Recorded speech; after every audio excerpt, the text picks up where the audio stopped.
having at a certain period of time during the year, everybody had fun flying kites. And when the Taliban came in, they removed that completely because fun was unnecessary. Now, one of the interesting things about the kites that they make, which are quite different from ours, is that the string, they tend to make the string with crushed glass, pieces of crushed glass, so that the string can cut other strings. Okay? So one of the things that you're going to see in chapter 6, 7, 8 is how when they're flying their kites, they cut the string from one kite cuts the other kites. And it's because the string has glass on it. So we're going to watch a very short 6-minute video about kites, the kite culture in Afghanistan. And that's the first topic.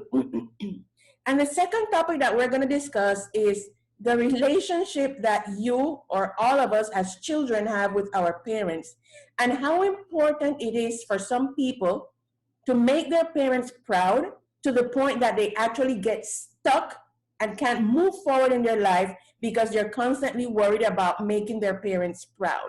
So we're going to discuss whether that's healthy or whether it's necessary. First, let's watch this interesting 6-minute video about kite culture in Afghanistan. And we're going to discuss a few of the things that you're going to see on that video. Okay, so that's it. So the first thing that we're going to discuss is about this kite culture. As you could see, and this is Afghanistan after the war, okay? So the country looks very beat up. Before the war, things were different. So what is the impression that you got of the country in general, the people? Tell me, talk to me. Just by looking at this one short video, what ideas did you get about Afghanistan?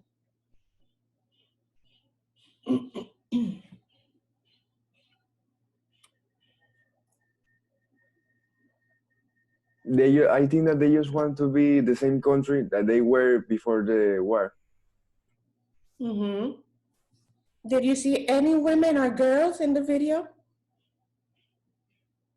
What does that tell us?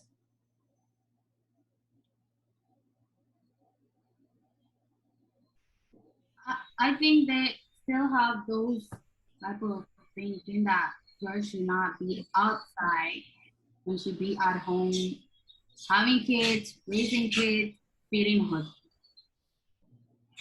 What else?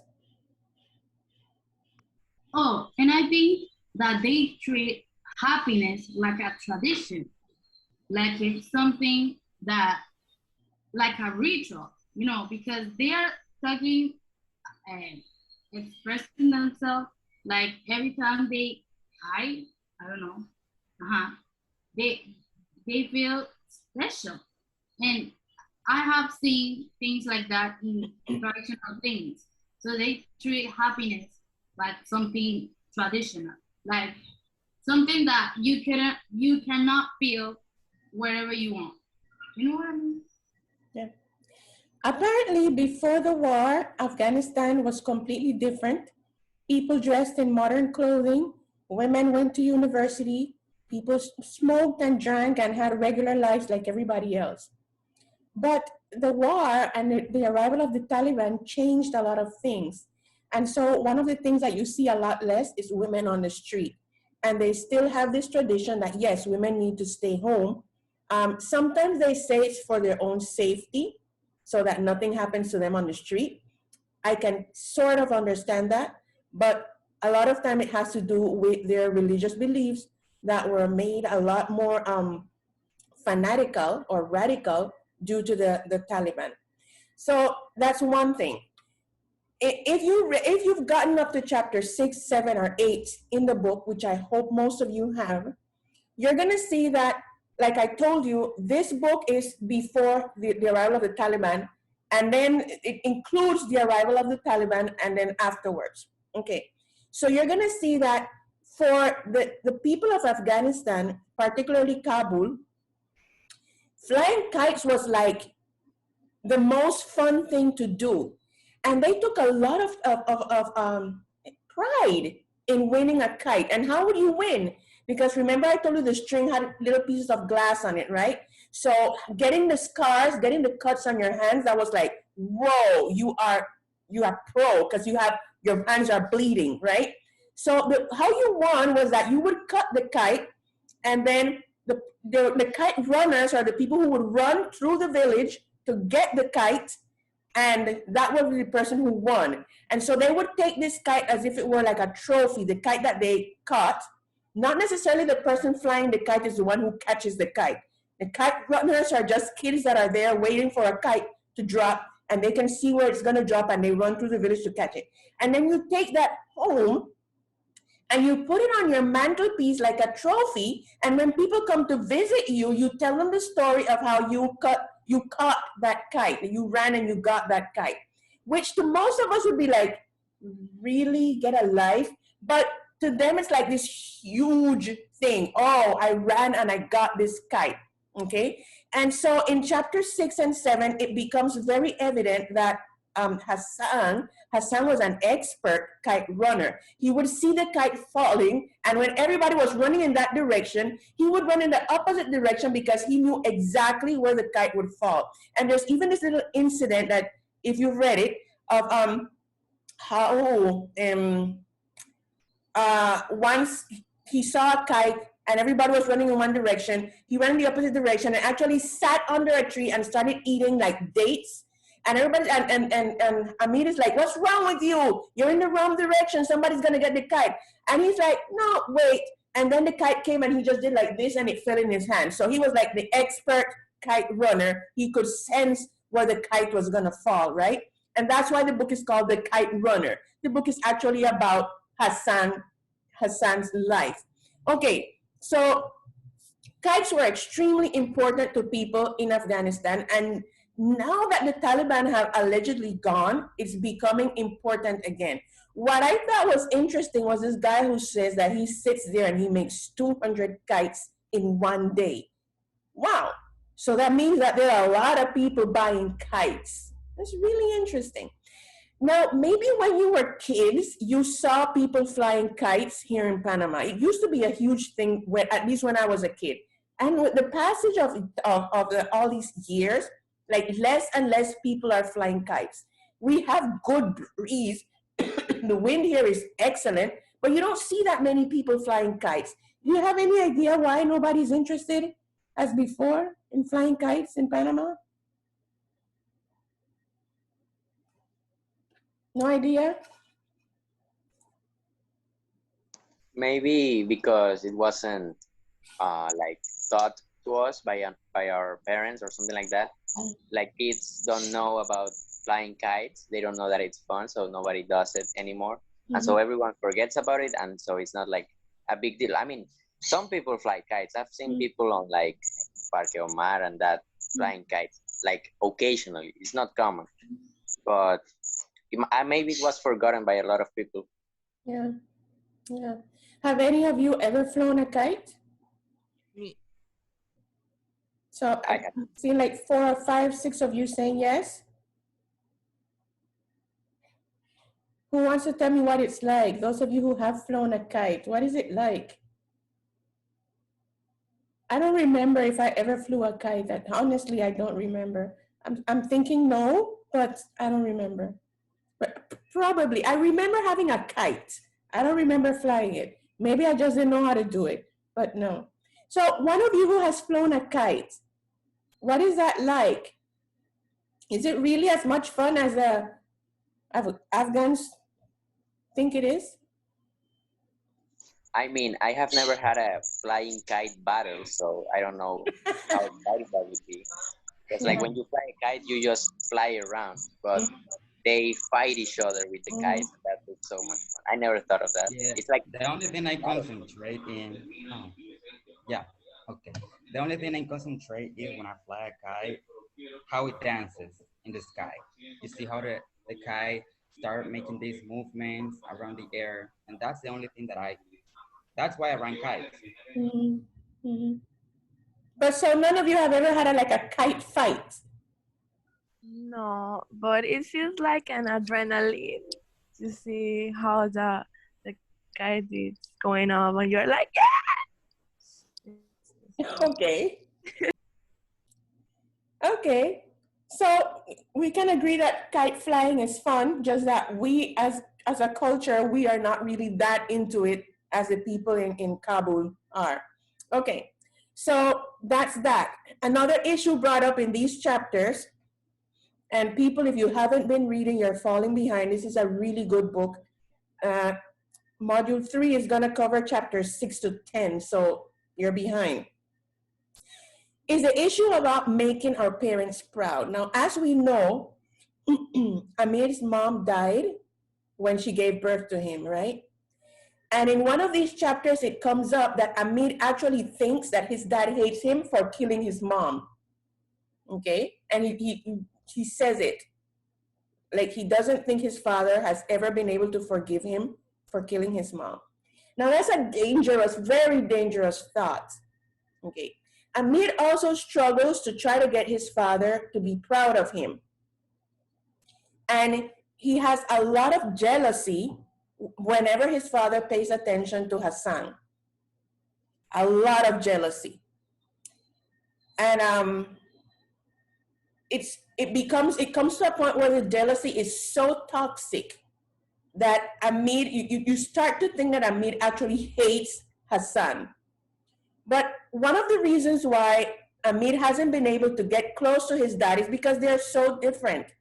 His dad has all these stories about how he was like this macho, masculine fighter, sports person. And Amir likes to write poems and stories. And he's not good with sports. And so he constantly feels that he's a disappointment to his father.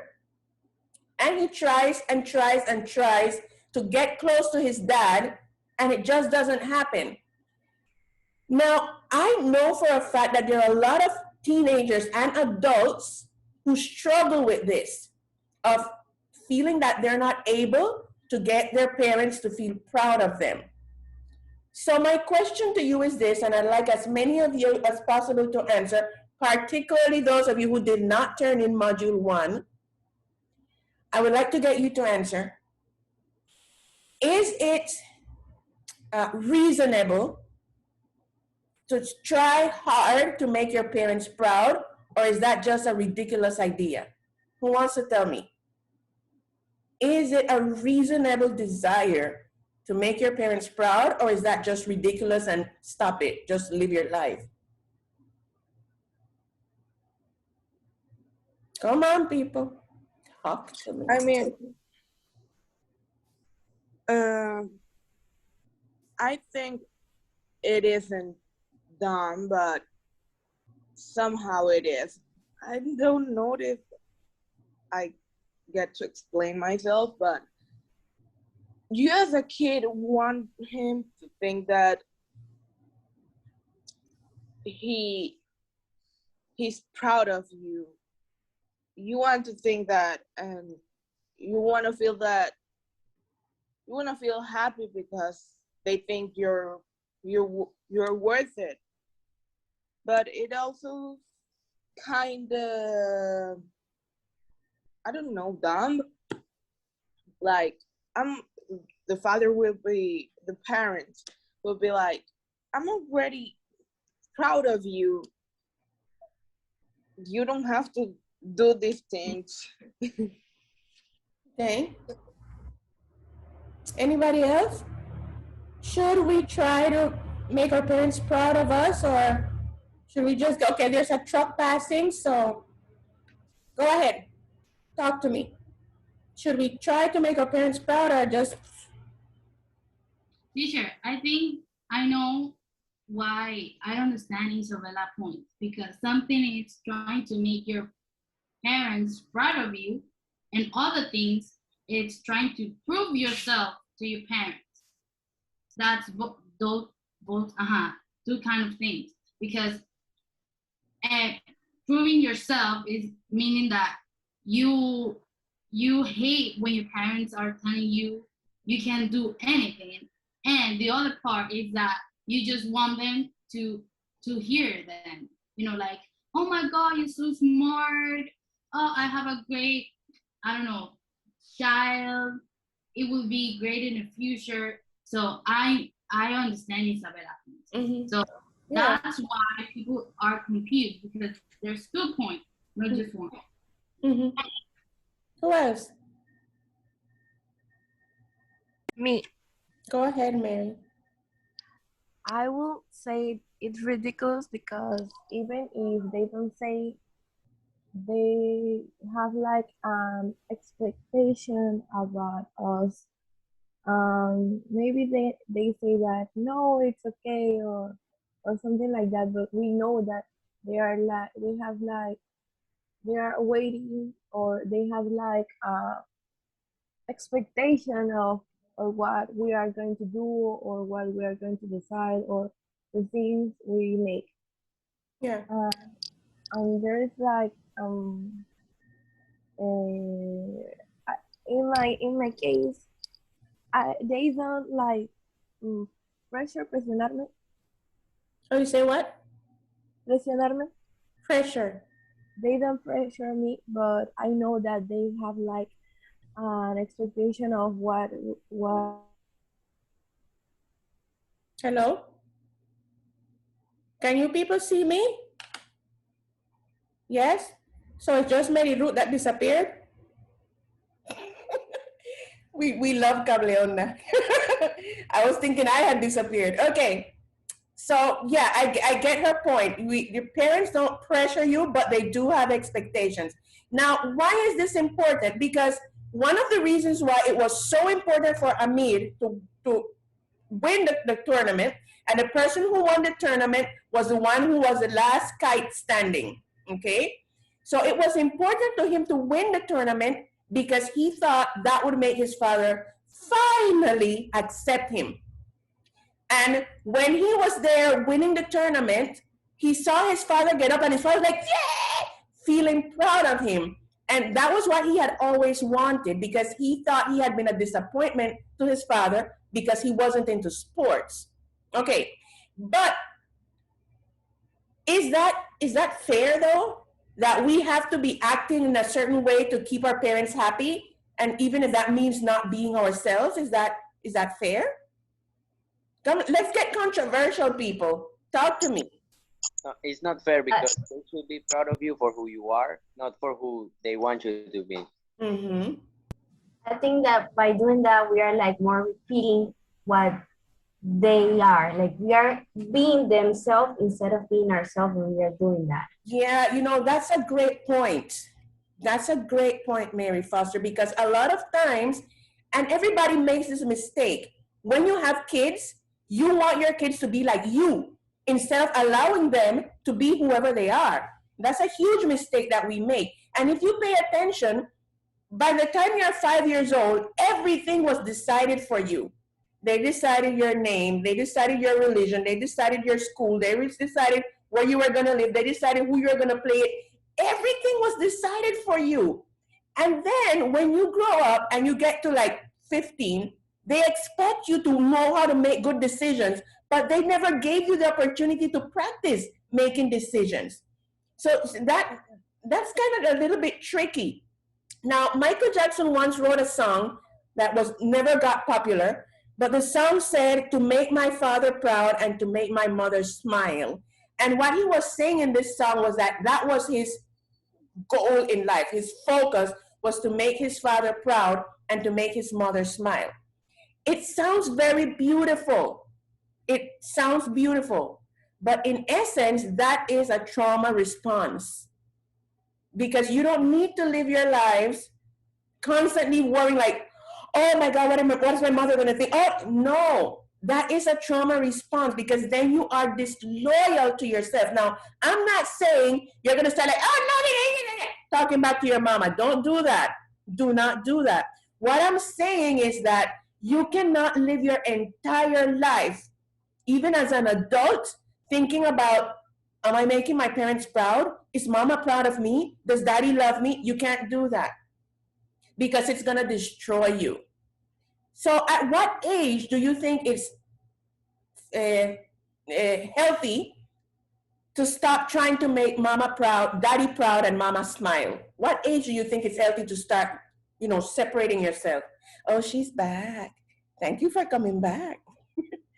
Come on, people. What age would be healthy? I think, no, I believe right now, like right now, Right before now. you're yes, before you're an adult. So when you have these situations, you can clack back at them, not with disrespect, but for them to know Back. that, for them to know like we are not the same, and let's say I'm the future. I don't know what to add, but I just want them to know that we're not the same. Like um you made your mistakes. Now I have to do mine different way because we have different circumstances. So we are not gonna live like the same line. I won't live the same line that you live. I think that it has to do a lot with how parents raise the kid, because the way how parents raise the kid make the kid a little bit sometimes emotionally dependent to them, and that cause like you need the constant reassurance of what you do constantly. Like, is this all right to what my parent thinks? But the truth is that when you are grown up and eventually your parents will pass away, you will have to make decisions in your life, and you cannot count with the reassurance of your parents to take decisions in your life. So if you are like constantly emotionally dependent to that, it will be a struggle in the future when you have to take your own decisions and take responsibility for them. Yeah. Yeah. So then what age? Eduardo Soto said right now. What do the rest of you think? At what age do you start that differentiation process? Because, your parents are amazing. They are, and they love you. But everybody's got to get to that point where they say, um, I'm not going to keep wearing that type of clothing, or I'm not going to keep eating that, or I'm not going to go visit your crazy uncle because I don't feel comfortable. What age is that? Teacher, I think there is not an age, but there can be a situation when you start feeling like what you did for, I don't know, 10 years, now it's starting to bother you. Like, no, I'm not going to church anymore. No. I'm not going to talk with your crazy aunt. No, things like that. There's no age, but occasions. Some people don't realize that they are bothered by those things, and they just keep, living it. Okay, but there has to be an age, because if you're like 7 years old, you can't be like, no, I'm not going to church. You're going to get slapped. So there has to be an age, right? And yes, an occasion, but there has to be an age. So more or less, when is that age? And then how do you do this respectfully? Because the huge thing here is respect. If you're gonna disagree with your parents, like, that's not right. You're gonna pay for that when you get your own kids. So how do you do that in a respectful manner? Well, I think that you will start like take your own decisions like 13, 14. But the thing is that like they always is like rebellion, rebellion, Rebellion. rebellion, and they start to say like, no, you only have na, you live in my house and you do what I want, and and they start like saying that you are disobedient or grosera, Rude. and that's the thing that we. Okay. Yeah, I get your point. That's why I said, how do you do this respectfully? How do you do this respectfully? And no, 13 might be too early for a lot of people, but it definitely has to happen at some point, because there are adults who have horrible marriages because their mother doesn't like the wife or the husband. I mean, when you're an adult, you need to be making your own decisions. You can't be a wife like, ay, tengo que preguntarle a mi mamá. No, you can't do that. You know, or, ay, mi mamá dice que no, and you're an adult. You can't do that. So there has to be an age in which you say, okay, I am not 100% sure of what I'm doing, but I need to make my own decisions, right? Because otherwise, you're going to be another one of those adults that goes through life feeling miserable because you're not able to make your parents proud. You don't have to make your parents proud. Who do you have to make proud? Is it the parents, your parents that you have to make proud? So you're going to study because of your parents and you're going to be a decent human being because you want to make your parent proud? What's messed up with this? The rest of you who haven't spoken, I'm going to start calling names. Genesis, you're right next to me, the little box next to me. Should we really live our lives? That's the question. Should we really, really live our lives trying to make our parents proud? Does it make sense to live like that? Teacher, Yes. I have my opinion, teacher, but I think that the majority of the sons want to make proud your parents because they are your parents, but there's a limit. Yes, there's a limit. You can pass a limit because there's sometimes that parents want to be what they want to, why they want you to be, and that is not fair because you have to make your own decision. But like in the way we are sons, we have like this common thing that we want to make feel that love of our parents when we do something, and we want to make proud of what we are doing.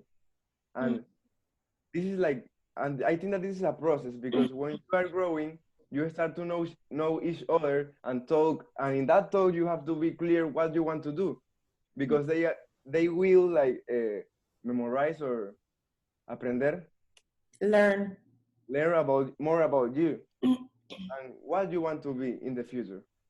Yeah, that's a good point, and that's absolutely true. And so then when does this happen? Because, you know, this is the problem that I see. And I'm coming back to you, the rest of you haven't participated. This is the problem that I see. You're going to perform and you're going to act and you're going to do everything to try to make your parents proud. So if your parents are going like, ay, que bien lo hiciste, mijita, you feel good. But then let's say you did the best that you could and you don't get your parents' applause. Then you start feeling bad. And that's not fair. So it cannot always be about making your parents proud. Because what if you have one of those parents who just is not into, qué bonito, qué lindo? You're going to spend the rest of your life feeling empty. That's what I'm getting at. So it is a process. That's true. And there is a cutoff point and there are activities and events. But then how do you know when? Can you be 35 years old and still thinking about making your dad proud and living for your dad's applause?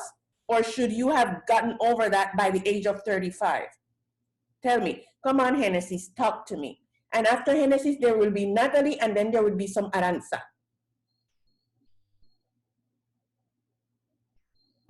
Can you please repeat the question? The question is this. Is it healthy to spend your entire life trying to make your mama and your daddy proud? I think no, because it's like, for example, talking about like university careers, like what I want to study and those things.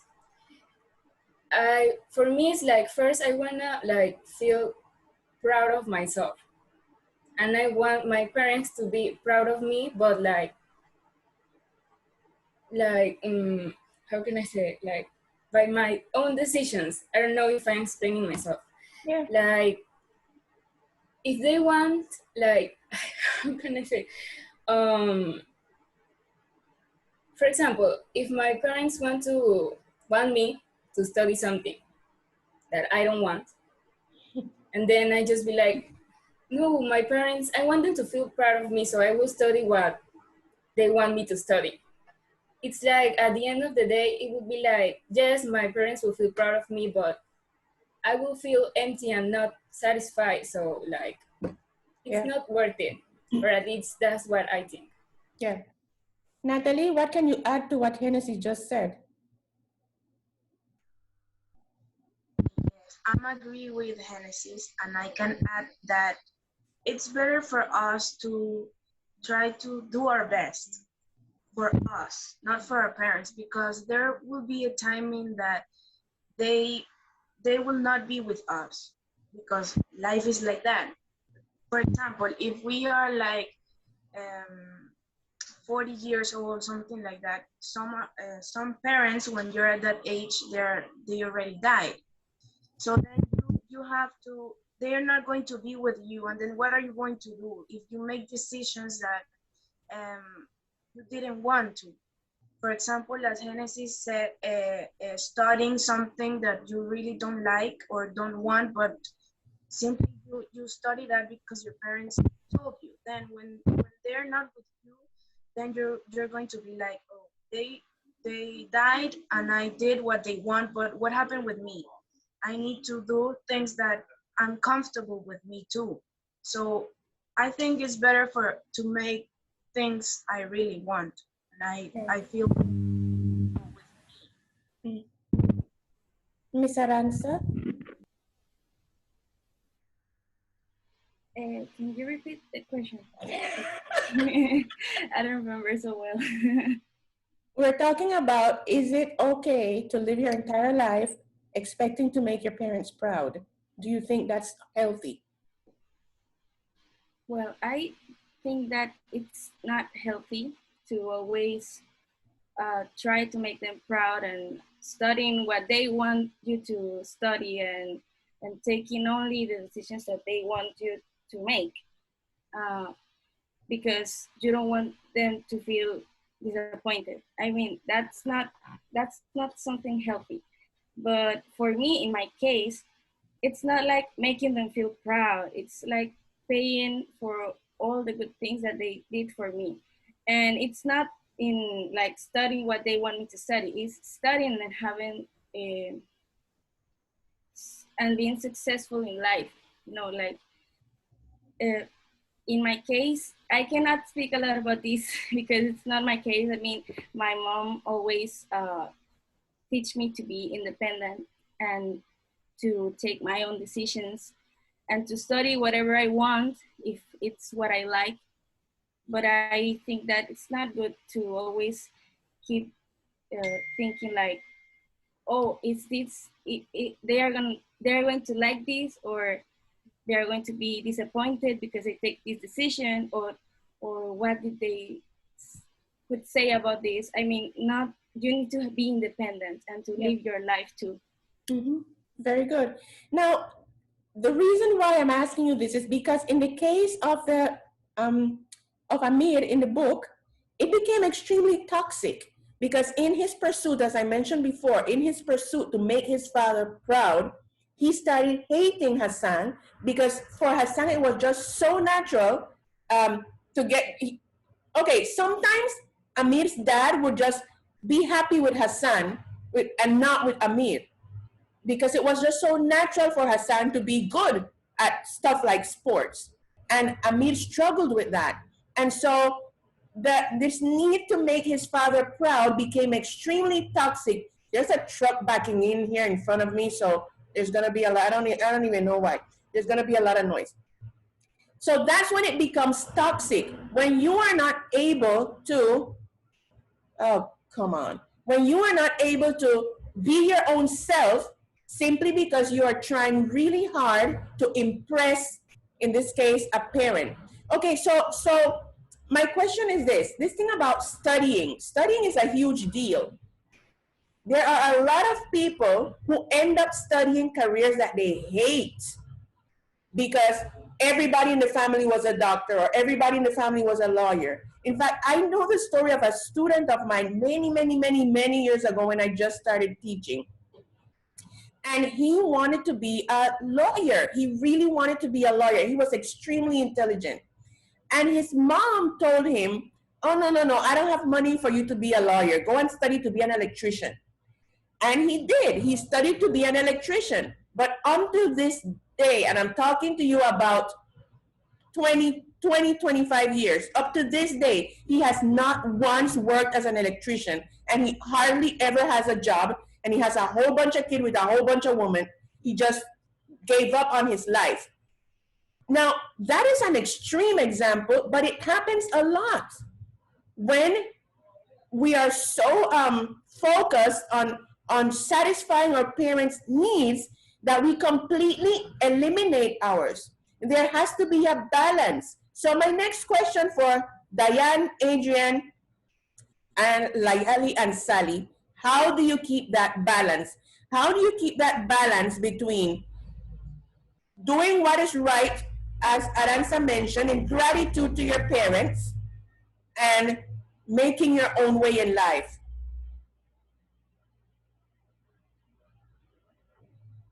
Yes, Diane Otero. I just prefer like not to tell them, and that's it. Like they don't ask me, and I won't tell them because they won't answer me. So also something that I write down because I wanted to say and I didn't want to like lose ideas is that I'd love to get one I'm proud of you from my mom or dad, but I do not expect that because deep inside I believe that I'm hoping that, and that makes hope like just seems like a painful dream. So what I used to do when I feel happy about something that I achieved is that I didn't run towards my mom or dad to tell them. I instead went towards my grandma, and she used to share my happiness. Like we started like laughing and jumping, but I also wasn't expecting like that I'm proud of you from her. Like I never expect some I'm proud of you from anybody. So Okay, that's really interesting. Adrian, how do we keep that balance? Could you repeat the question, please? How do we keep the balance between showing gratitude to your parents for what they've done to you, but still making your own decisions and living your own life? I guess it depends more on the stubbornness of the parents.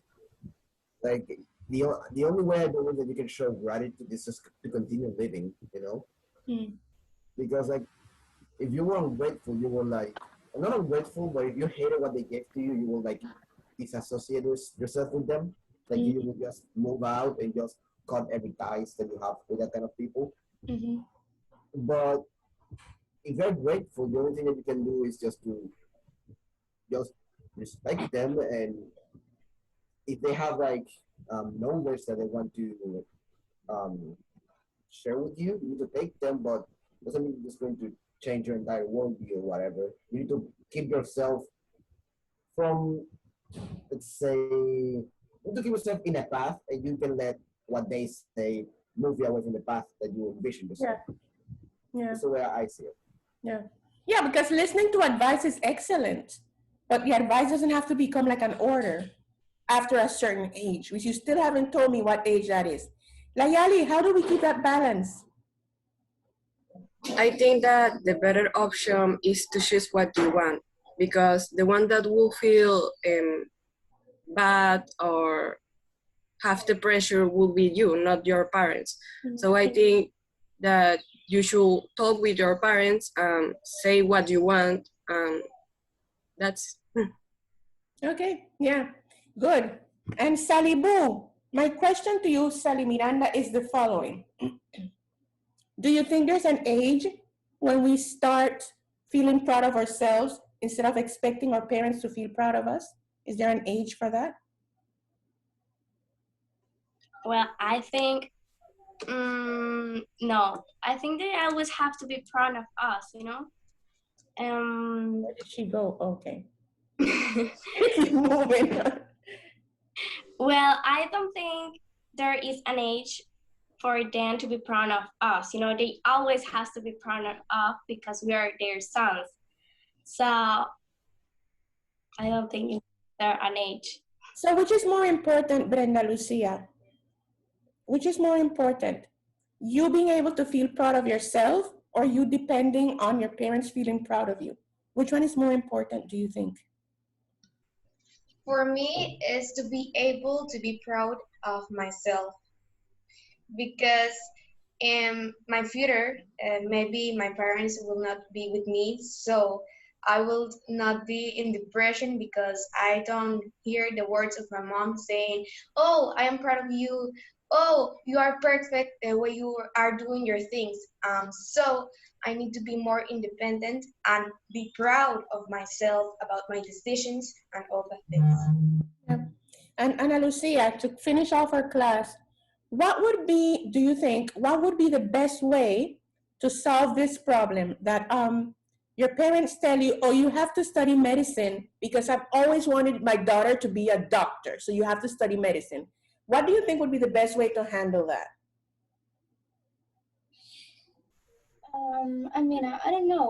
First of all, it depends on the parents because, for example, in my case, my parents, like, they always support me because they say, like, you know your future, you know what you want to do. The only thing you have to do is just study because I can't waste my money, like, giving all the things, and you are gonna choose a job that maybe it won't, like, don't be, like, good to you.